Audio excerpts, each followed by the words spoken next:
664-9670. That's 664-9670. We absolutely must take care of our elderly, sick, and our shut-in and our housebound. And so if you are a primary caregiver, you will be given permission through the Social Services Department. Minister of Social Services here on Nevis, the Honorable Eric Evelyn.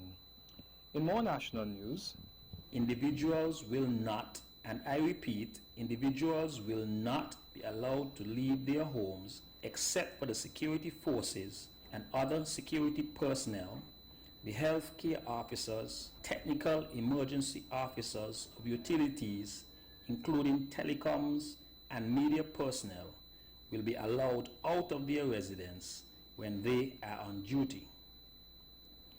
Inspector James Francis of the Royal St. Christopher Nevis Police Force. He was speaking in relation to the total lockdown which was announced on Monday evening by Prime Minister Dr. The Honorable Timothy Harris.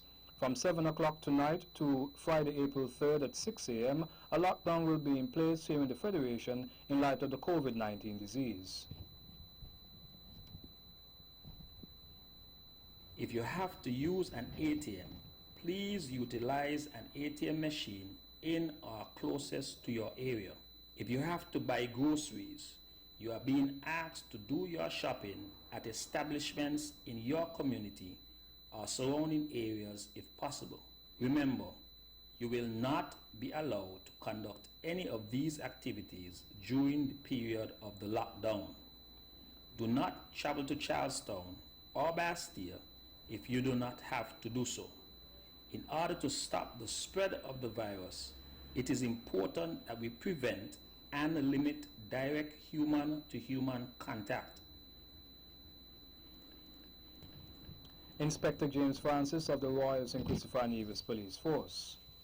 Still in national news, like the rest of the world, we are at a very critical juncture in our history and development, and all of society approach is required.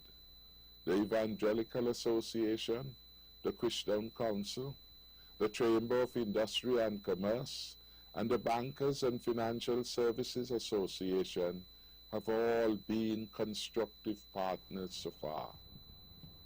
That's Prime Minister Dr. The Honorable Timothy Harris. The Prime Minister was at the time issuing an address to the nation on Monday evening. Global figures as of this afternoon show more than 853,127 confirmed cases and over 41,000, and that's actually and 41,983 deaths. However, there were 176,906 recovered cases of the virus.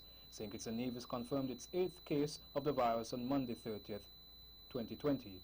In spite of the situation, Prime Minister Harris stated that the government will continue to persevere.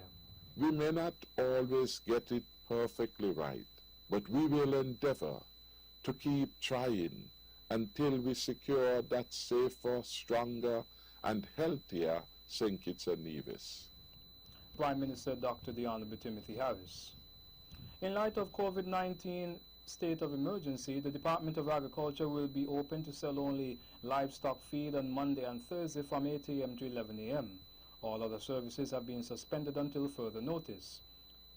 In addition, the general public is asked to note that as of March 30th, at 12 noon, the Bastille, Abattoir and Public Market are closed until further notice. And a video conference on COVID-19 between Shimei Medical Center in Taiwan and Joseph Nathaniel France JNF General Hospital in St. Kitts was held on Monday, March 30th.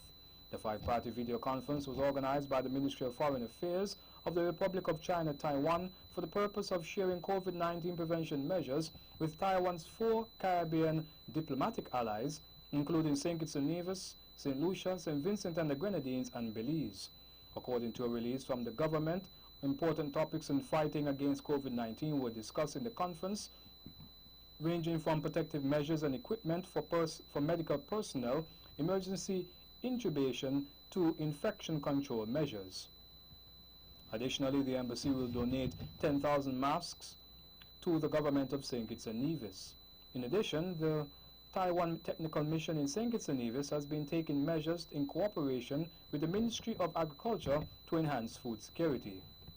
And that's it for our national news segment. You can visit our website at www.vonradio.com, or you can check us out on Facebook at Von Radio or our Von Radio YouTube channel for these and other stories. News from across the region is next.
Welcome back and now on to the regional news.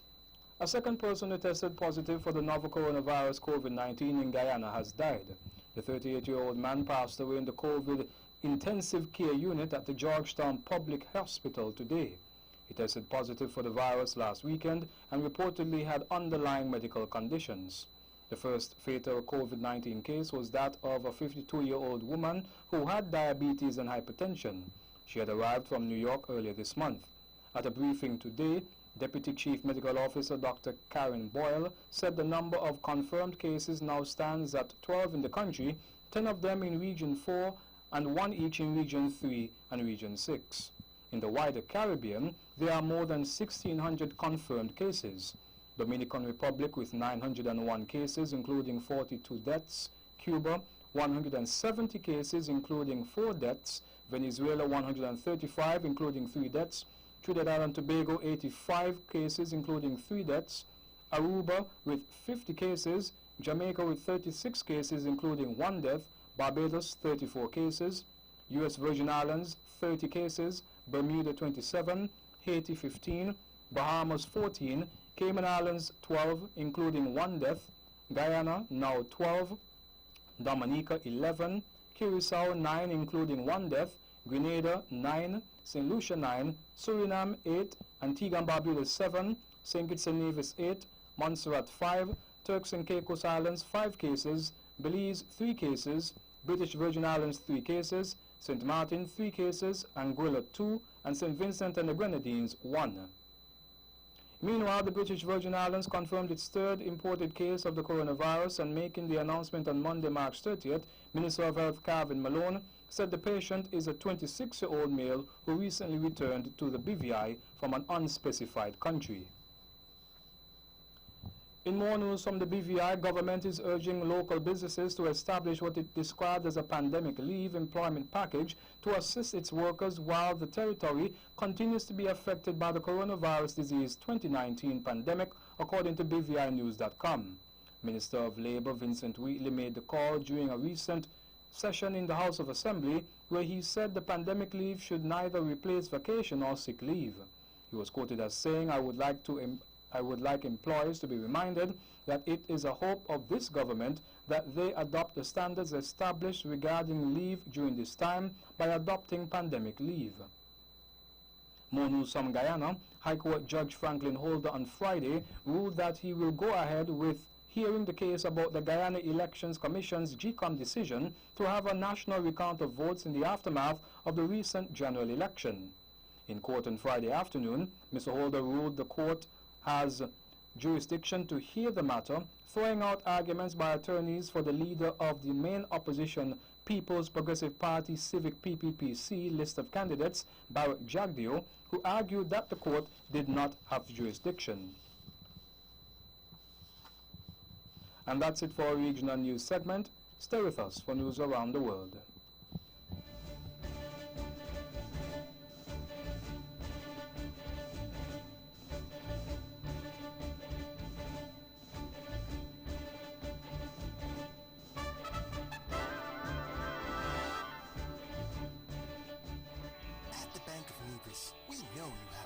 personal as well as your business needs, and we're here to help.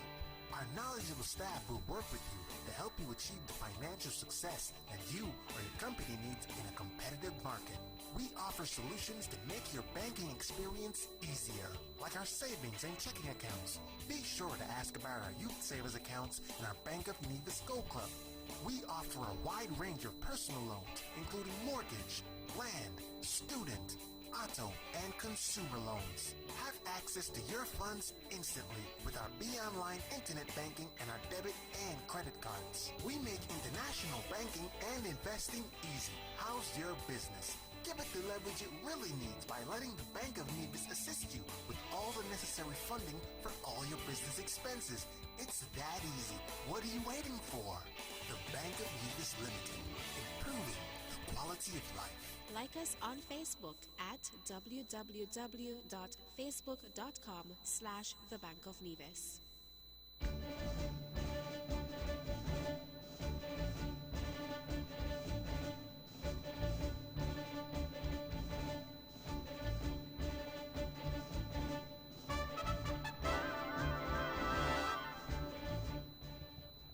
Welcome back and now on to the international news. Amazon has fired a New York warehouse worker who organized a protest over the safety precautions taken by the firm to deal with the coronavirus pandemic. The fight comes as pressure builds on Amazon and other delivery firms to improve protection for workers worried about getting infected with the virus. The firing of the worker prompted a rebuke by the state's Attorney General, who called for an investigation into whether it violated worker rights. Amazon defended the action. It said the worker, Christian Smalls, had received a warning about social distancing rules and was supposed to stay home after coming in contact with an infected colleague. Despite that instruction to stay home with pay, he came on site, further putting the teams at risk, a spokesperson said, adding that just 15 of the more than 5,000 people who work at the New York facility participated in the protest. New York State's Attorney General Letitia James said her office was considering all legal options regarding Mr. Small's firing. The United States has offered to lift crippling sanctions against Venezuela if its leaders agree to a power-sharing deal. Under the U.S. plan, Venezuela's left-wing President Nicolas Maduro would step aside and the Transitional Council would govern until fresh elections. The U.S. imposed its latest round of sweeping sanctions against Venezuela last year in an attempt to force Mr. Maduro to step down. However, Mr. Maduro has so far resisted all attempts to remove him from power. He is backed by Venezuela's military as well as Russia, China, and Cuba. Less than a week ago, the U.S. took a tougher line with President Maduro, charging him and other senior officials with narco-terrorism. Venezuela has been mired in a political and economic crisis for years. Inflation hit 800,000% last year, and 4.8 million people have fled the country. Its problems have been exacerbated by a recent drop in world oil prices as well as the coronavirus pandemic. Analysts say Washington now appears to have shifted its stance in a fresh effort to end the political impasse. The proposal laid out by U.S. Secretary of State Mike Pompeo echoes a statement issued over the weekend by Juan Guaido, the country's main opposition leader, who is recognized as interim Venezuelan president by the U.S. and about 60 other countries. Spain has recorded its worst daily figure yet for the number of fatalities from the coronavirus. 849 people have died in the last 24 hours. The BBC's Guy Hedgecoe reports. There was a feeling, and they certainly seem to have the feeling, that they were getting to grips with the virus, that it was starting to come under control. We did see a drop in the number of deaths. I think the fact that it's a new record high is of concern, and also the number of infections. We've seen a spike in that number between yesterday and today, 9,000 more, so over 85,000 people are now infected across Spain. That's higher than China's total number of infections. And the Russian parliament has approved an antivirus package of laws including up to 7 years in prison for serious violations of quarantine rules. The tough laws and amendments were rushed to a record time as regions across Russia followed Moscow's lead in imposing strict lockdowns to slow the spread of coronavirus. Russia has recorded its highest yet rise in confirmed cases. The official tally remains relatively low at 337 and 17 deaths. That has led President Vladimir Putin to argue that Russia has valuable time to tackle the outbreak. More in this BBC report. They called it the antivirus package, a series of new laws and amendments meant to help Russian officials tackle the coronavirus outbreak. Most stark is the threat of up to 7 years in prison if someone violates the quarantine rules and others die as a result. For spreading what's designated as fake news on the virus, there's up to 3 years behind bars. All this comes at high speed and to the surprise of many Russians after weeks of officials talking of the virus as a foreign problem and stressing that the situation here was under control. And that brings us to the end of our news segment. The latest in sports is next.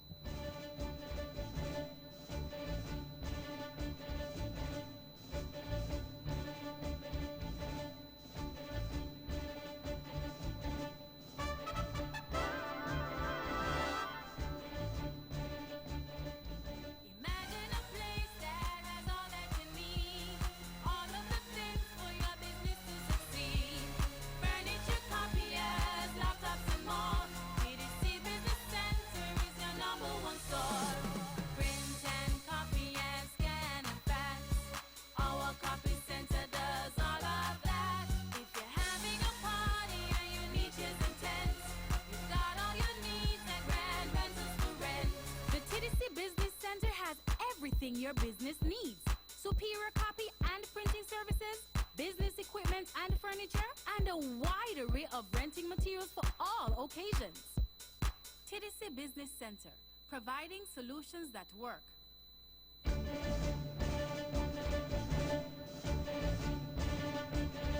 Welcome back and now on to the sports. Visa has told its global roster of Olympic and Paralympic hopefuls that their sponsorships will be extended into 2021 after the Tokyo Games were postponed, providing some financial certainty amid the disruption caused by the coronavirus pandemic.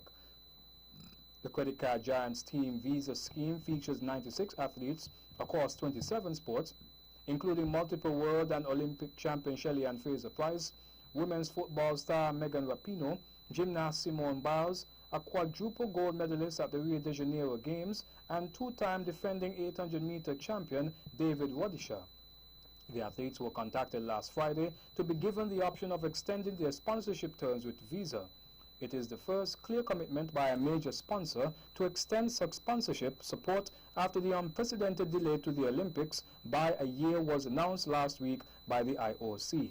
The Olympics has been rescheduled and is now slated for July 23, 2021 to August 8, 2021. Still in athletics, World Athletics chief Sebastian Coe warned would-be dopers that the coronavirus pandemic and widespread suspension of competition will not shelter them from repercussions. With the 2020 Tokyo Olympics postponed until next year and several other world championships needing to be rescheduled because of the crisis, athletes will face much less testing. However, Mr. Coe told Reuters in an interview that there was no chance of drug cheats slipping through the net. In reality, of course, there isn't much in the way of competition testing because, frankly, we've lost most of the competitions, Mr. Coe said.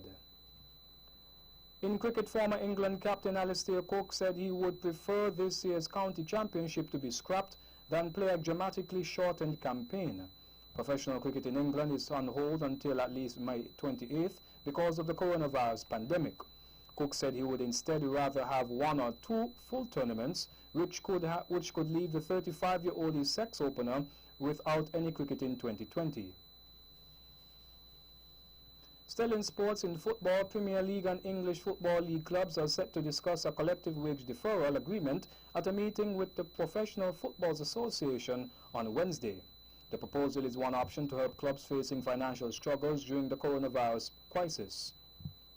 In more sports, President of the Cricket West Indies CWI, Ricky Skerritt, has called for a united fight against the coronavirus. He stated there is no reality that we are now facing, there is no live cricket available, because all around the world we are in a new battle to prevent the spread of the deadly COVID-19 virus. And in tennis, a series of emergency meetings is underway to decide whether Wimbledon can go ahead this year. The All England club says a final decision is yet to be made, but the cancellation of the championships for the first time since World War II now seems inevitable. And that's it for sports. The weather is next.